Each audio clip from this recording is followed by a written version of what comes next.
إن الحمد لله نحمده ونستعينه ونستغفره ونعوذ بالله من شرور أنفسنا ومن سيئات أعمالنا. من يهده الله فلا مضل له ومن يضلله فلا هادي له. وأشهد أن لا إله إلا الله وحده لا شريك له. وأشهد أن محمدا عبده ورسوله أرسله بالحق بشيرا ونذيرا وداعيا إلى الله بإذنه وسراجا منيرا. يا أيها الذين آمنوا اتقوا الله حق تقاته ولا تموتن إلا وأنتم مسلمون. يا أيها الناس اتقوا ربكم الذي خلقكم من نفس واحدة وخلق منها زوجها وبث منهما رجالا كثيرا ونساء. واتقوا الله الذي تساءلون به والأرحام إن الله كان عليكم رقيبا. يا أيها الذين آمنوا اتقوا الله وقولوا قولا سديدا يصلح لكم أعمالكم ويغفر لكم ذنوبكم ومن يطع الله ورسوله فقد فاز فوزا عظيما.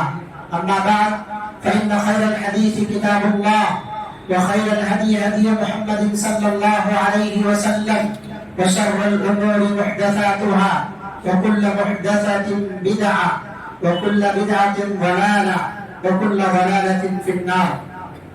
فأعوذ بالله السميع العليم من الشيطان الرجيم من همزه ونفخه ونفثه.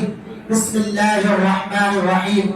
من عمل صالحا من ذكر أو أنثى وهو مؤمن فلنحيينه حياة طيبة ولنجزينهم أجرهم بأحسن ما كانوا يعملون. حاضرین جمعہ، بزرگوں، نوجوانوں، عزیز بچوں، پردہ نشین اسلامی ماں اور بہنوں، آج ہندوستانی رویت کے حساب سے ذی الحجہ کی 11 تاریخ ہے اور خلیجی ممالک کے رویت کے حساب سے 12 تاریخ ہے. یعنی حجاج کرام کنکریاں مار کر کے آج کے دن جو رخصت ہونا چاہتے ہیں وہ جا سکتے ہیں مغرب کی نماز سے پہلے. اور جو مغرب یعنی سورج ڈوبنے کے بعد جو لوگ مینا میں رہ گئے انہیں 13 تاریخ کو بھی کنکری مار کر کے نکلنا پڑے گا. میرے بھائیوں، میری ماں اور بہنوں، اللہ رب العالمین نے قرآن مجید کے اندر ارشاد فرمایا ہے تم میں سے جو شخص عمل صالح کرے، نیک عمل کرے، وہ کوئی بھی عمل ہو نیک ہونا چاہیے. اور عمل صالح اسے کہا جاتا ہے جس میں اللہ کی رضا مقصود ہو اور وہ عمل نبی صلی اللہ علیہ وسلم کے طریقے کے مطابق انجام دیا ہے، اسے عمل صالح کہا جاتا ہے. ہر وہ عمل جو شریعت کے میزان پر اترے اسے عمل صالح کہیں گے. عمل صالح تم میں سے جو شخص بھی کرے، پھر اللہ تعالیٰ نے اس کی تفصیل بیان فرمائی. من ذکر او انثی، چاہے مردوں میں سے کرے یا عورتوں میں سے کرے. عورتوں نے اللہ کے رسول صلی اللہ علیہ وسلم کے پاس شکایت کی تھی کہ قرآن مجید کی جتنی بھی آیات ہے سب میں مردوں کو خطاب ہے، عورتوں کو خطاب نہیں ہے اس میں کہیں بھی. ہر جگہ یا ایھا الذین آمنوا، یا ایھا الذین آمنوا، اے ایمان والو، یعنی مذکر صیغہ استعمال کیا گیا ہے، مؤنث کے صیغے نہیں ہیں. حالانکہ قرآن مجید کے جو کلام ہے، قرآن مجید کے جو الفاظ ہیں وہ بڑے جامع ہیں، بڑے فصیح ہیں. اس مذکر کے صیغے میں مؤنث بھی شامل ہے، خواتین بھی شامل، جتنے بھی خطابات ہیں. مگر آدمی یہ چاہتا ہے کہ جب تک کھل کے ہمارے نام سے ہمارا ذکر نہ ہو تب تک اس کو اپنے میں شامل نہیں سمجھتا. اور یہی حال ہمارا بھی ہے کہ جب تک خطبہ بالکل واضح نہ ہو جائے، ایک ایک لفظ کلیئر نہ ہو جائے، تب تک ہم سمجھتے ہیں کہ یہ بازو والے کے لیے میرے لیے نہیں ہے. تو عورتوں نے شکایت کی جا کر کہ اس طرح کا مسئلہ ہے تو اللہ رب العالمین نے آیت نازل فرمائی کہ تم میں سے جو شخص بھی چاہے مرد ہو یا عورت نیک عمل کرے فَلَنُحْيِيَنَّهُ حَيَاةً طَيِّبَةً، تو ہم اس کی زندگی کو خوشگوار بنا دیں گے. اور یہ زندگی سے مراد دنیاوی زندگی بھی ہے اور اخروی زندگی بھی ہے. وَلَنَجْزِيَنَّهُمْ أَجْرَهُمْ بِأَحْسَنِ مَا كَانُوا يَعْمَلُونَ، اور جو کچھ بھی اس نے عمل کیا ہے اس کا ہم بہتر سے بہتر بدلہ عطا فرمائیں گے. سورہ نحل کی آیت نمبر 97 ہے. اللہ رب العالمین نے اس آیت کریمہ کے اندر یہ ارشاد فرمایا کہ جو شخص بھی عمل صالح کرے، کوئی بھی عمل ہو، نماز ہو، روزہ ہو، زکوٰۃ ہو، حج ہو، صدقہ و خیرات ہو، یا لوگوں کے ساتھ خیر و بھلائی کا کام ہو، قربانیاں ہو، جو عمل بھی آپ کر رہے ہیں اس کا بدلہ اللہ تعالیٰ بہتر سے بہتر عطا فرمائے گا. شرط یہ ہے کہ آپ کی نیت درست ہو. انما الاعمال بالنیات، تمام اعمال کا دار و مدار نیتوں کی بنیاد پر ہے. اس آیت کریمہ کے پڑھنے کا مطلب یہ ہے کہ اللہ رب العالمین نے ہم میں بہت سارے لوگ ایسے ہیں جنہیں اللہ تعالیٰ نے اپنے گھر کی زیارت نصیب فرمائی. کتنے ایسے لوگ ہیں جو ہم میں سے حج کو گئے ہیں. اللہ تعالیٰ ان کے حج کو قبول فرمائے، حج کے اعمال کو اور وہاں کی گئی چھوٹی بڑی ہر عبادت کو قبول فرمائے اور صحیح سالم انہیں ان کے اہل و عیال میں واپس لے آئے. ایسے لوگ گئے ہیں. اور ہم میں سے کتنے ایسے ہیں جو رب تعالیٰ سے دعائیں کرتے ہیں، تمنائیں ہیں ان کی، آرزویں ہیں ان کی، تمام وسائل ان کے پاس موجود ہیں، دل میں طلب ہے، مگر اللہ رب العالمین کی مرضی ابھی انہیں بلانے کی نہیں ہوئی. اللہ تعالیٰ نے ان کے نام کا پرزہ بھی نہیں نکالا ہے، وہ ابھی حج کو نہیں جا سکے. کچھ وجوہات ہیں، سارے وسائل موجود ہیں مگر نہیں کر سکے. کچھ تو ایسے ہیں جو غربت اور افلاس کی زندگی میں ہیں، صرف ان کی تمنائیں ہیں، راہ خرچ نہیں ہے ان کے پاس، استطاعت نہیں. کچھ ایسے ہیں جو اس مایوسی کے شکار ہیں یا خوش فہمی میں مبتلا ہے کہ ہمیں بھی اللہ تعالیٰ عطا فرماتا تو ہم بھی حاجی بن جاتے، ہاں ہمارا نام بھی حاجیوں کی فہرست میں آ جاتا. ہمیں اللہ نے نوازا نہیں ہے، ہم غریب ہیں، اگر اللہ نوازتا تو ہم بھی حاجی بن جاتے. تو ایسے لوگوں کو میں نصیحت کروں گا کہ یہ ناموری، یہ شہرت، حاجیوں میں اپنا نام شمار کروانا اس سے بہتر ہے غریب ہی رہو. کیونکہ اللہ تعالیٰ کو ناموری، شہرت، دکھاوا یہ عبادتیں پسند نہیں. ابھی آپ نے قربانی کے موقع پر ان آیات کو بارہا سنا ہے، لَن يَنَالَ اللَّهَ لُحُومُهَا وَلَا دِمَاؤُهَا وَلَٰكِن يَنَالُهُ التَّقْوَىٰ مِنكُمْ، کہ اللہ تعالیٰ کو ہرگز تمہارے جانوروں کا گوشت، اس کا خون نہیں پہنچتا ہے، اس سے اللہ کو مطلب نہیں ہے. اللہ کو جو مطلب ہے وہ تمہارے دل کا تقویٰ دیکھنا چاہتا ہے. اللہ کی محبت تمہارے دل میں کتنی ہے، جذبے محبت اور جذبے اطاعت کس طرح سے جاگزی ہے تمہارے دلوں کے اندر، یہ اللہ رب العالمین دیکھنا چاہتا ہے. اور اللہ نے اعلان بھی کیا ہے اِنَّ أَكْرَمَكُمْ عِندَ اللَّهِ أَتْقَاكُمْ، کسی کالے کو گورے پر، کسی گورے کو کالے پر، کسی عجمی کو عربی پر، کسی عربی کو عجمی پر کوئی فضیلت حاصل نہیں الا التقویٰ، سوائے تم میں سے جو آدمی متقی ہو، پرہیزگار ہو، اللہ کے نزدیک وہ معزز ہے. اِنَّ أَكْرَمَكُمْ عِندَ اللَّهِ أَتْقَاكُمْ. ایک ماں باپ سے تو پیدا فرمایا، ہم سب کے باپ جو ہے حضرت آدم اور ماں حوا ہے، سب انہی سے پیدا ہوئے ہیں، لیکن ان میں سب سے محبوب اللہ تعالیٰ کو معزز وہ ہے جو صاحب تقویٰ ہو، جو سب سے زیادہ اللہ سے ڈرنے والا ہو، حلال چیزوں کا اختیار کرنے والا، حرام چیزوں سے اجتناب کرنے والا ہو، اللہ اسے پسند فرماتا ہے. تو ناموری نہیں چاہیے کسی بھی عبادت کے اندر، چھوٹی سے چھوٹی بھی عبادت ہو آپ اخلاص کے ساتھ کریں. اور ایک آدمی پہاڑ بنا کر نیکیاں لے کے آئے، ریا اور نمود ہو اس کے اندر، تو اللہ تعالیٰ اسے حرام منصورہ ہوا میں بکھیر دے گا، تتر پتر کر دے گا، اسے منتشر کر دے گا اللہ رب العالمین اسے. اللہ کے یہاں ایسی چیزوں کی کوئی ضرورت نہیں، اللہ ایسی نیکیوں کو قبول نہیں فرماتا. اس لیے یہ تمنا رکھنا کہ میرا نام بھی حاجیوں میں آ جائے، میرا نام بھی قربانی کرنے والوں کی فہرست میں آ جائے. میں نے جو قربانیاں کی ہیں تو قربانیاں رائے گاہ ہیں، وہ نیکیاں بیکار ہیں. اس لیے سب سے پہلے دلوں کو خالص کیجیے، دلوں کے اندر، نیتوں کے اندر فتور نہیں آنا چاہیے. جو بھی عبادت کرے صرف اس سے رضائے الہی مقصود ہو، اس سے اللہ راضی ہو جائے، شریعت کے مطابق وہ چیز انجام پائے، یہ اللہ رب العالمین چاہتا ہے. لہذا میرے بھائیوں، کچھ ایسے اعمال اللہ تعالیٰ نے بتائے ہیں، اللہ نے انصاف کیا. کچھ لوگ تو حج تک پہنچا دیا ہے لیکن کچھ لوگ نہیں گئے، تو ایسے لوگوں کے لیے اللہ نے انصاف کیا. کیسے انصاف کیا ہے کہ کچھ ایسے اعمال آپ یہاں رہ کے انجام دے سکتے ہیں اپنے ملک کے اندر، جس کا ثواب حج کے برابر ہے، عمرہ کے برابر ہے. آج کے خطبے میں ہم انہی اعمال کو دیکھیں گے کہ کون سے وہ اعمال ہیں جنہیں انجام دے کر کے ہم حج اور عمرہ کا اپنے ملک میں، اپنے وطن میں رہ کے ثواب حاصل کر سکتے ہیں.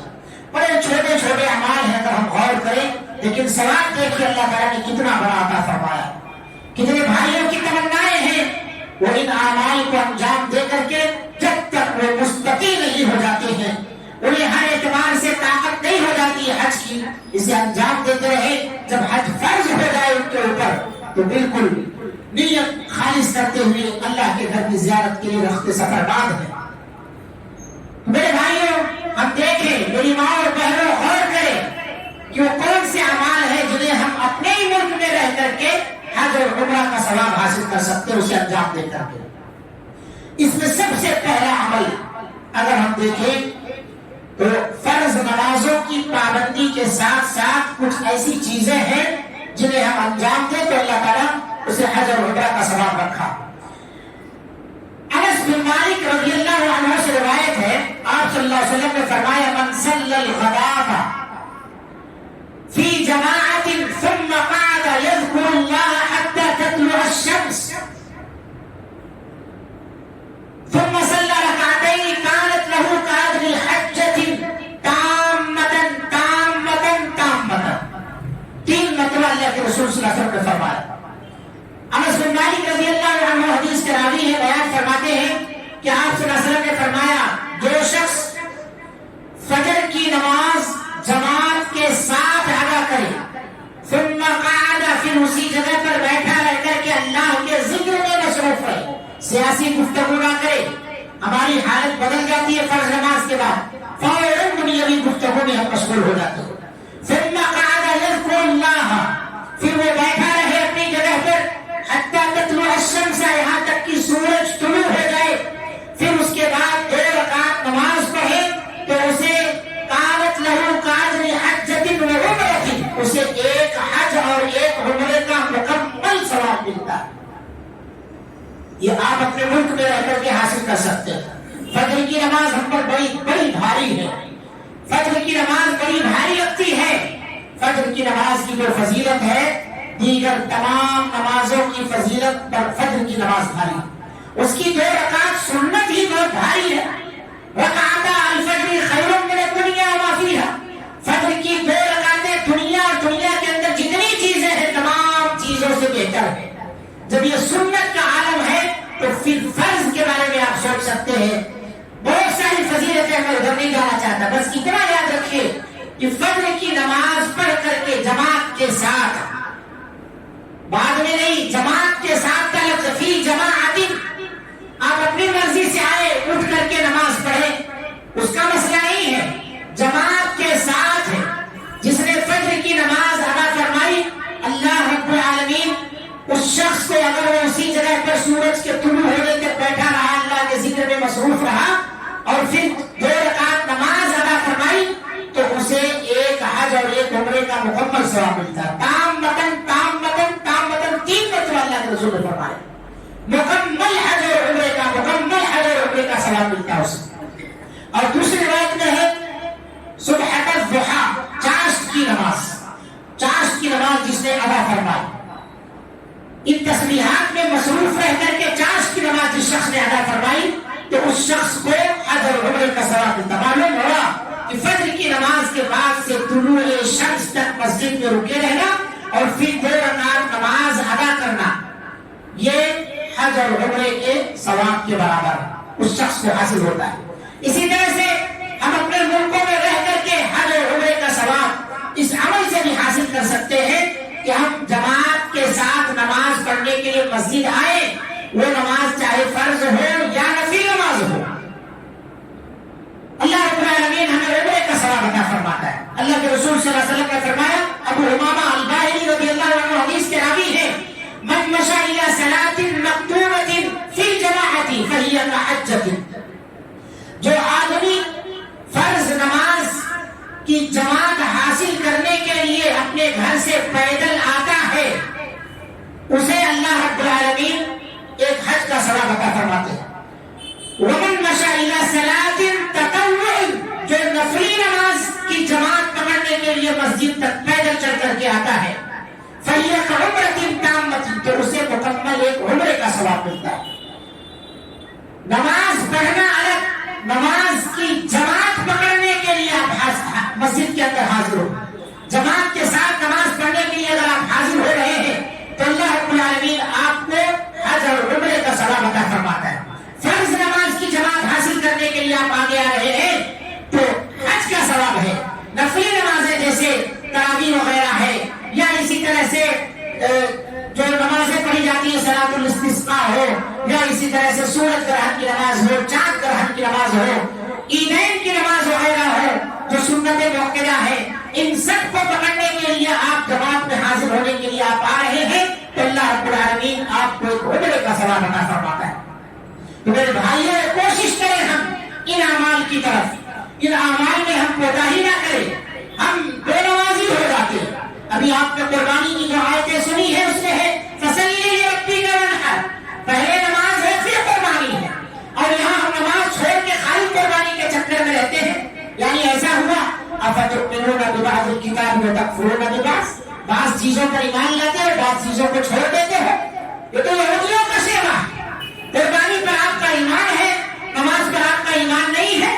فَصَلِّ لِرَبِّكَ، پہلے نماز پڑھو پھر قربانی کرو، اس میں تعلیم ہے کہ نمازی لوگوں کے لیے قربانی ہے، نمازیوں کے لیے قربانی اصل مزہ وہی پاتے ہیں۔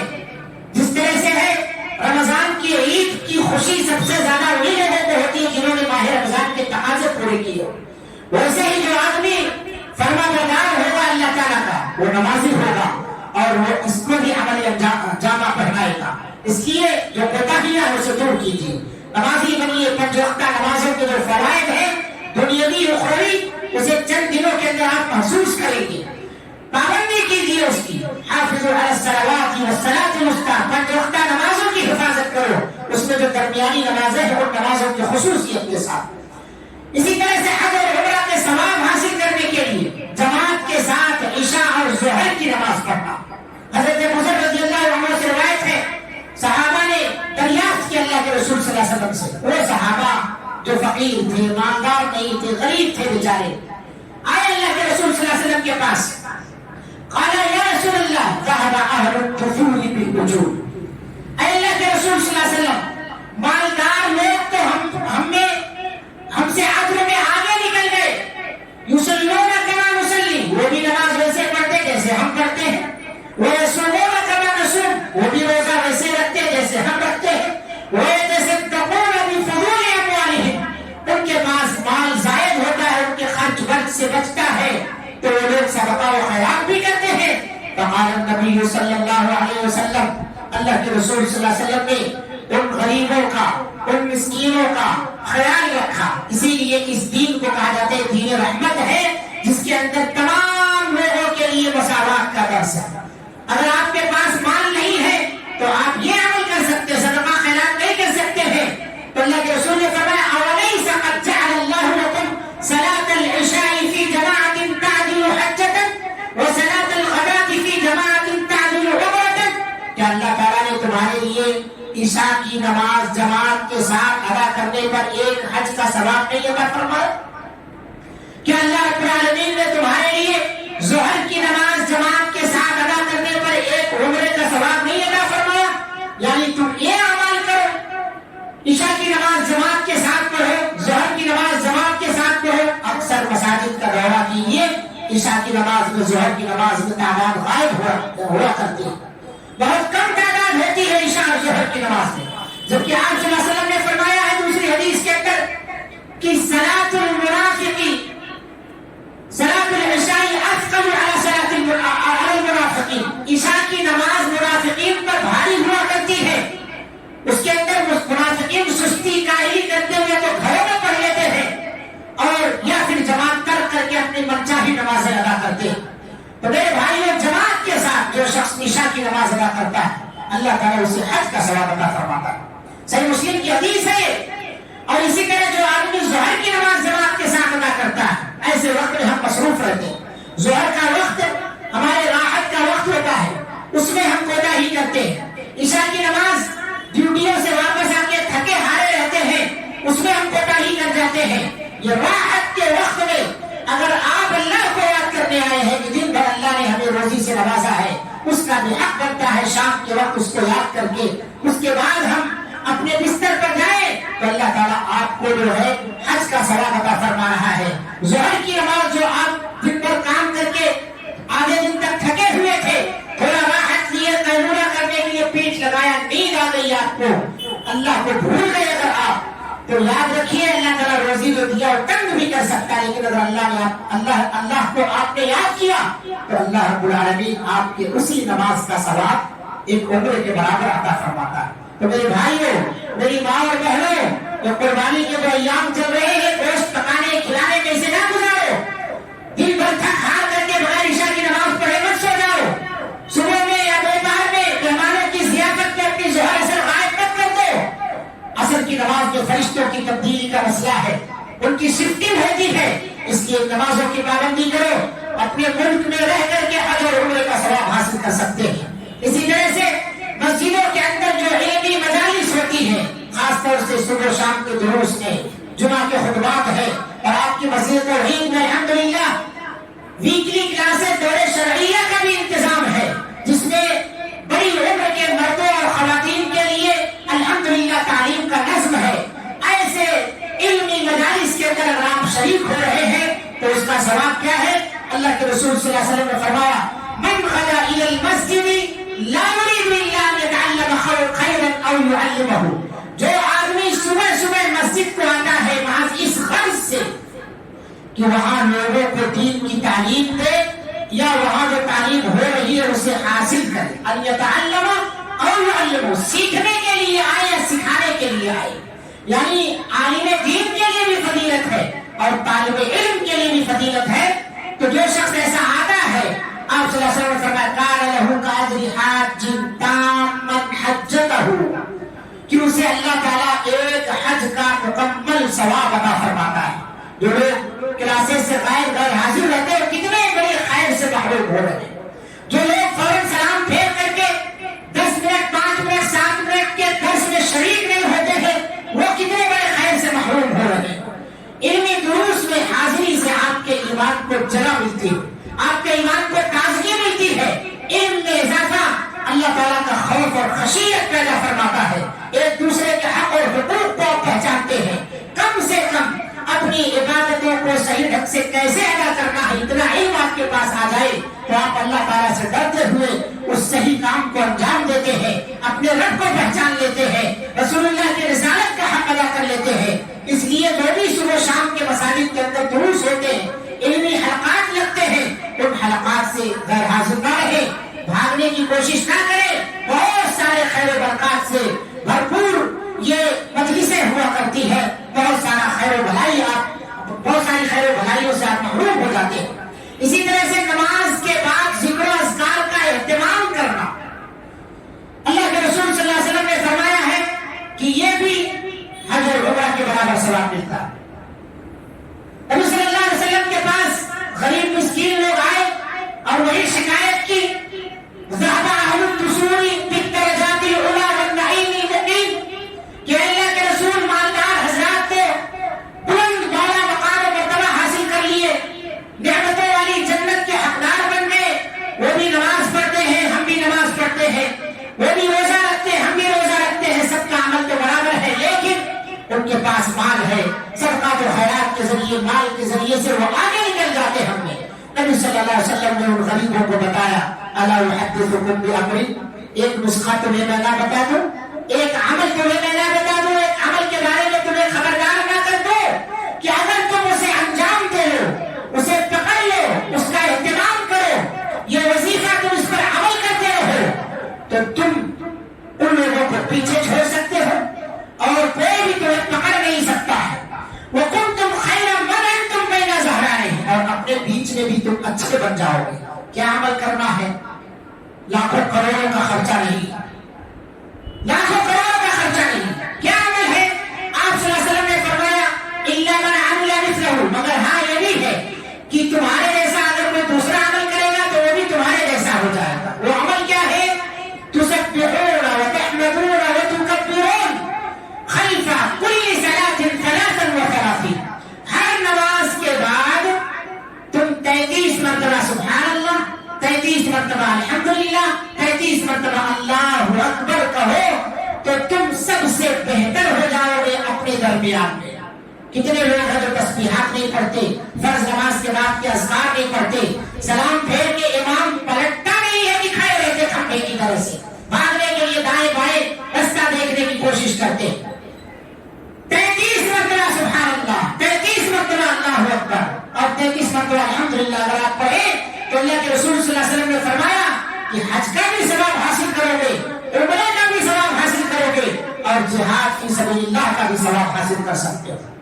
یہ وہ اعمال ہے جو اپنے ملک میں رہ کر کے اس پر عمل کر کے حج اور عمرہ کا جہاد فی سبیل اللہ میں شریک نہیں ہے، پھر بھی اللہ تعالیٰ ثواب عطا فرما رہا ہے. کتنا بڑا محسن اعظم ہے اللہ رب العالمین، اپنے بندوں کو ان کے گھروں میں رکھ کر کے بغیر کچھ خرچ کیے ہوئے صرف اللہ کی اطاعت اور فرما برداری کو بجا لانا، 1 روپے کا خرچ نہیں.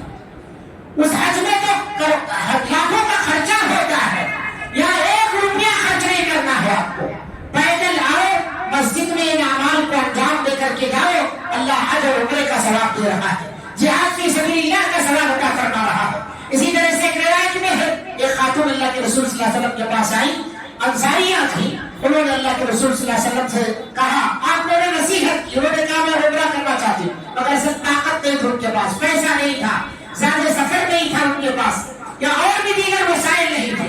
آپ نے انہیں نصیحت کی فَإِذَا جَاءَ رَمَضَانُ فَاعْتَمِرُوا، حج نہیں کر سکتی ہو، حج کے لیے تمہارے پاس طاقت نہیں ہے تو جب رمضان آئے گا نا تو اس میں عمرہ کرو، رمضان میں عمرہ کرو. فَإِنَّهُ قَدْ فِيهِ تَعْدِلُ حَجَّةً، اس لیے کہ رمضان میں عمرہ کرنا یہ حج کے برابر ثواب ہے. ماہ رمضان آتا ہے، اس میں ہم اپنی تجارتیں چمکانے میں رہ جاتے ہیں، سال بھر کماؤ، رمضان کے اندر عمرہ کرنے جاؤ، یہ عادت ڈال لو، اس کے بعد دیکھو تجارت میں کس قدر خیر و برکت ہوتی. کتنے ایسے لوگ ہیں جنہوں نے اس خیر و برکات کو حاصل کیا ہے، وہ عادت ڈال لیے ہیں. اور آپ صلی اللہ علیہ وسلم کا فرمان ہے العمرۃ للعمرۃ کفارۃ لما بینہما، ایک عمرہ دوسرے عمرے کے درمیان دیگر گناہوں کے لیے جو آپ کے چھوٹے گناہ ان کا کفارہ. یہ عادت ڈالی، سب کچھ موجود ہے مگر اس طرف ہمارا دھیان اور توجہ ہماری نہیں آتی ہے. رمضان کے اندر عمرہ کرو. ایک عورت اپنے شوہر سے کہتی ہے کہ اللہ کے رسول صلی اللہ علیہ وسلم کے ساتھ میں حج کرنا چاہتی ہے. اس نے مانگ کی، اپنے شوہر سے مطالبہ کیا، کیونکہ حق ہے اس کا اپنے شوہر سے کہہ سکتی ہے کہ مجھے نبی صلی اللہ علیہ وسلم کے ساتھ حج کرنا. آپ صلی اللہ علیہ وسلم نے فرمایا، اسے نصیحت کی کہ اسے خبر کرو، بتاؤ، اخبرھا انھا تعدل حجۃ معی، کہ اسے بتا دو ماہ رمضان کے اندر عمرہ کرنا میرے ساتھ حج کرنے کے برابر ثواب ہے. کتنی بڑی فضیلت اللہ تعالیٰ ہمیں عطا فرمایا. نبی صلی اللہ علیہ وسلم نہیں ہے پھر بھی آپ ماہ رمضان میں جا کر کے عمرہ کرتے ہیں تو گویا اللہ کے رسول صلی اللہ علیہ وسلم کے ساتھ حج کرنے کے ثواب آپ کو حاصل ہوتا ہے.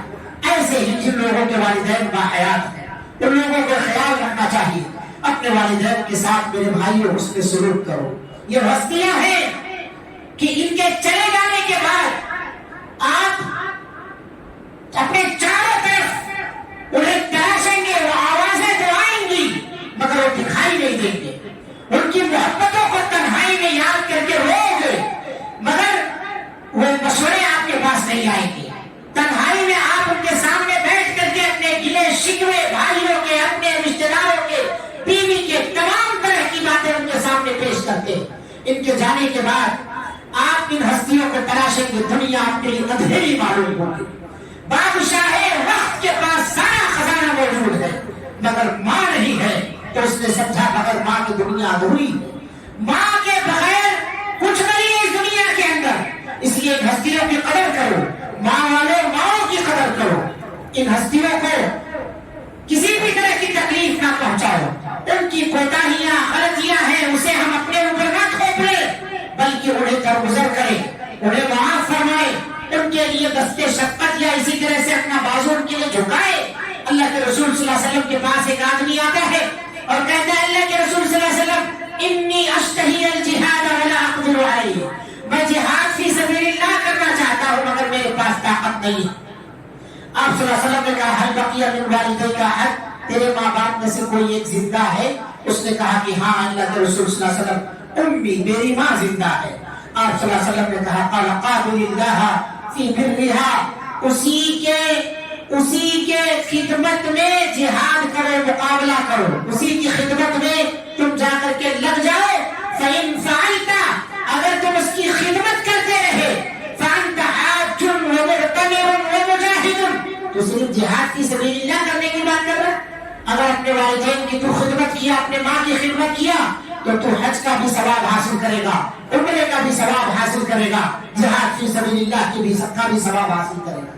تو حاجی بھی ہے، معتمر بھی ہے، تو مجاہد بھی ہے۔ تو ماں والے اپنے ماں کے ساتھ ظالمانہ رویہ اختیار کرنے کے بجائے ان کے ساتھ مشفقانہ کردار ادا کرو۔ ان کو چاہے وہ سوتیلی ماں ہو، چاہے سگی ماں ہو، کسی بھی طرح کی ہو، مائیں زندہ نہیں ہے تو اپنی خالوں کے ساتھ اس سے سلوک کرو، اللہ رب العالمین تمہیں ضرور ثواب عطا فرمائے گا۔ اسی طرح سے جو شخص مسجد قباء میں جا کر کے نماز پڑھتا ہے، آپ صلی اللہ علیہ وسلم نے فرمایا اسے بھی عمرے کا ثواب ملتا ہے۔ آپ صلی اللہ علیہ وسلم نے فرمایا الصلاۃ فی مسجد قباء کعمرہ، مسجد قباء کے اندر جا کے نماز ادا کرنا یہ ایک عمرے کے برابر ثواب۔ جو شخص اپنے گھر سے وضو کر کے گیا اور وہاں جا کر کے نفلی نماز 2 رکعت ادا کیا تو ایسے آدمی کو ایک عمرے کے برابر ثواب۔ بہت سارے ہمارے رشتے دار حج کو گئے، ہمارے پڑوسی حج کو گئے ہیں، ایسے لوگوں کو جاتے وقت ان کی تیاری کرانا، ان کے ساز و سامان کو تیار کرنا، چلے جانے کے بعد ان کے گھر والوں کا خیال رکھنا، ان کے ہر طرح کے جو ضروریات ہیں ان کو پوری کرنا، جا کر کے جو شرعی حد میں ہے ان کو پوری کرنا، یہ بھی حج کے برابر ثواب ہے۔ آپ صلی اللہ علیہ وسلم نے فرمایا من جہز غازیا او جہز حاجا، جو آدمی کسی مجاہد کے سفر پر جانے کی تیاری کرتا ہے، اس کا اسلحہ، اس کا ساز و سامان یا اس کے لیے زادے راہ کچھ اور چیزیں جو بھی ہیں، ایئرپورٹ تک لے جا کے چھوڑنا اسے، جو شخص بھی تیاری کرتا ہے، اور خلفہ فی اہلی، مجاہد فی سبیل اللہ یا حج میں جانے والے شخص کے پیچھے اس کے گھر والے بچوں وغیرہ کا ساگ سودا سبزی لا کر کے دینا، کچھ اور بیمار ہو گئے ہاسپٹل شریک کرانا، بہت ساری ضروریات ان کو پوری کرتا ہے، اور فطر صائما، یا کسی روزے دار کو افطار کراتا ہے، کان لہ مثل اجورہم، تو اسے ویسا ہی اجر ملتا ہے جس کام کے لیے وہ شخص گیا، جہاد فی سبیل اللہ کے لیے گیا ہے، تو آپ نے اس کی مدد کی ہے، اس کے پیچھے اس کے بچوں کی مدد کر رہے ہیں، اس کے گھر بار کا، اس کے جانور چوپاوں کا خیال کر رہے ہیں، تو یاد رکھیے آپ کو یہاں رہتے ہوئے ثواب حاصل ہو رہا ہے۔ حاجی حج کو گیا ہے، اس کے بچے ہیں، یعنی آپ کا بھائی گیا ہے، اس کے بیوی بچے ہیں، اسکول چھوڑنا، لانا، لے جانا، اور بھی بہت ساری چیزیں ہو سکتی ہیں، آپ مدد کر رہے ہیں تو آپ اپنے گھر میں رہ کے حج کا ثواب حاصل کر رہے ہیں۔ آپ روزے دار کو افطار کرا رہے ہیں تو آپ کو روزہ رکھنے کے برابر ثواب ملتا ہے، بالغیر ان ينقص من اجورهم شيء، ان کے اجر میں بغیر کمی کیے ہوئے آپ کو اجر ملتا ہے۔ تو یہ سارے اعمال ہیں جنہیں ہم اپنے ملک میں رہ کر کے حج اور عمرے کا ثواب حاصل کر سکتے ہیں، یہاں اسے انجام دے کر۔ اس لیے میرے بھائیوں، ہم سب سے پہلے یہ دعا کریں کہ اللہ رب العالمین جو حجاج حج کو گئے ہیں، اللہ ان کی عبادتوں کو قبول فرمائے۔ جو لوگ آرزو تمنا کیے، سارے وسائل ہیں، کسی وجہ سے اس سال ان کا حج میں نام نہیں آیا، اللہ رب العالمین انہیں وہ مقام اور مرتبہ عطا فرما، ان کے لیے آگے کے مراحل آسان فرما دے۔ اگلے سال یا اس کے بعد کے سالوں میں جب بھی اللہ کی مرضی ہو تو انہیں اپنے گھر کی زیارت کے لیے ضرور بلا لے۔ اللہ رب العالمین جو ہم میں غریب ہیں، فقراء مساکین میں سے ہیں، اللہ تعالیٰ کو اپنے فضل و کرم سے انہیں غنی اور بے نیاز کر دے، انہیں بھی اللہ تعالیٰ مستقیم بنا دے۔ اللہ رب العالمین ہمیں ناموری اور شہرت سے محفوظ فرما دے، اللہ تعالیٰ ریاکاری سے محفوظ فرما۔ اللہ رب العالمین ہمیں اپنے والدین کی خدمت کرنے کی توفیق عطا فرما۔ جو اعمال گنائے گئے ہیں اللہ تعالیٰ ان تمام اعمال کو انجام دے کر کے حج اور عمرے کا ثواب حاصل کرنے کی توفیق عطا فرما۔ اللہ رب العالمین ہم تمام کو نیک اعمال میں سبقت کی توفیق عطا فرما. رب العالمین ہمیں جو بیمار ہے تمام بیماروں کو شفا عطا فرما, ہر ایک کی پریشانیاں دور فرما. دنیا کے اندر جب تک زندہ رکھ ایمان اور اسلام کی حالت میں زندہ رکھ, جب خاتمہ فرما تو خاتمہ بالخیر عطا فرما. اقول قولی ھذا واستغفر اللہ لی ولکم ولسائر المسلمین فاستغفروہ انہ هو الغفور الرحیم.